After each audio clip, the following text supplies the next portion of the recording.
നമസ്കാരം. സാംസ്കാരിക വാർത്തകൾ. സെന്റ് മേരീസ് യാക്കോബായ സുറിയാനി സുനോറോ പാട്രിയാർക്കൽ കത്തീഡ്രൽ ദേവാലയത്തിന്റെ ഈ വർഷത്തെ ക്രിസ്മസ് കരോൾ ഭവനങ്ങൾ സന്ദർശിച്ചു. റോള പ്രയർ യൂണിറ്റിന്റെ ആഭിമുഖ്യത്തിൽ നടന്ന കരോൾ സന്ദർശനത്തിന് വികാരി ഫാദർ എൽദോസ് കാവാട്ട് നേതൃത്വം നൽകി. ദുബായ് മേഖലയിലെ ജ്വല്ലറി വ്യവസായത്തിന്റെ പ്രമുഖ സ്ഥാപനമായ ദുബായ് ജ്വല്ലറി ഗ്രൂപ്പിന്റെ ദുബായ് ഷോപ്പിംഗ് ഫെസ്റ്റിവൽ ക്യാമ്പയിനിലെ ആദ്യ 2 നറുക്കെടുപ്പുകളിലെ വിജയികളെ പ്രഖ്യാപിച്ചു. 8 ഉപഭോക്താക്കൾക്ക് 1/4 കിലോ വീതം സ്വർണമാണ് സമ്മാനം നൽകുന്നത്. ജനുവരി 14 വരെ നറുക്കെടുപ്പിലൂടെ വിജയികളാകാൻ ഉപഭോക്താക്കൾക്ക് ഇനിയും അവസരമുണ്ട്. നഗരത്തിലെ 275 ജ്വല്ലറി ഔട്ട്ലെറ്റുകളിലെ ഏതെങ്കിലും ഒന്നിൽ സ്വർണം, ഡയമണ്ട്, പേൾ ആഭരണങ്ങൾ വാങ്ങുന്നതിന് ഏറ്റവും കുറഞ്ഞത് 500 ദിർഹം ചെലവഴിച്ചാൽ നറുക്കെടുപ്പിൽ പങ്കാളികളാകാം. 25 കിലോഗ്രാം സ്വർണമാണ് ക്യാമ്പയിന്റെ ഭാഗമായി ആകെ 300 വിജയികളെ കാത്തിരിക്കുന്നത്.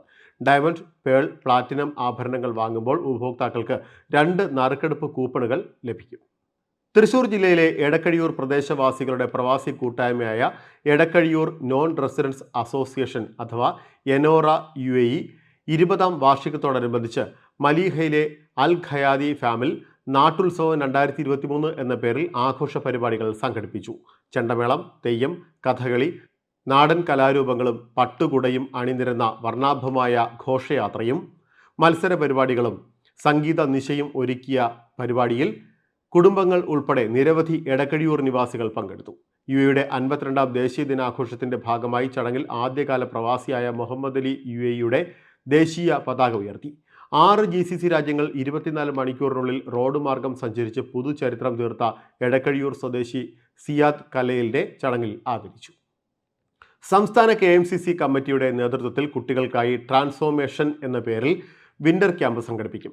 ദുബായ് ആസ്ഥാനമായ ഇൻഫോ സ്കിൽസുമായി സഹകരിച്ച് ഡിസംബർ 27 മുതൽ 31 വരെ Indian Islamic സെന്ററിലാണ് camp.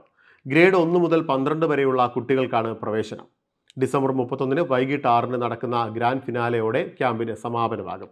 Public speaking skills, study techniques, creative thinking, positive attitude തുടങ്ങിയ മേഖലകളിൽ വിദഗ്ധ പരിശീലകർ ക്ലാസുകൾക്ക് നേതൃത്വം നൽകും. സാംസ്കാരിക വാർത്തകളിൽ ഉൾപ്പെടുത്താനായി ഇനി പറയുന്ന ഇമെയിൽ വിലാസത്തിൽ വാർത്തകൾ അയയ്ക്കുക. news@pravasibharati.com അല്ലെങ്കിൽ pravasibharati.radio@gmail.com. സാംസ്കാരിക വാർത്തകൾ എല്ലാ ദിവസവും UAE ഒമാൻ സമയം രാവിലെ 10:30, സൗദി, ഖത്തർ, ബഹ്റൈൻ, കുവൈറ്റ് സമയം രാവിലെ 9:30, ഇന്ത്യൻ സമയം ഉച്ചയ്ക്ക് 12 മണിക്ക്. നമസ്കാരം.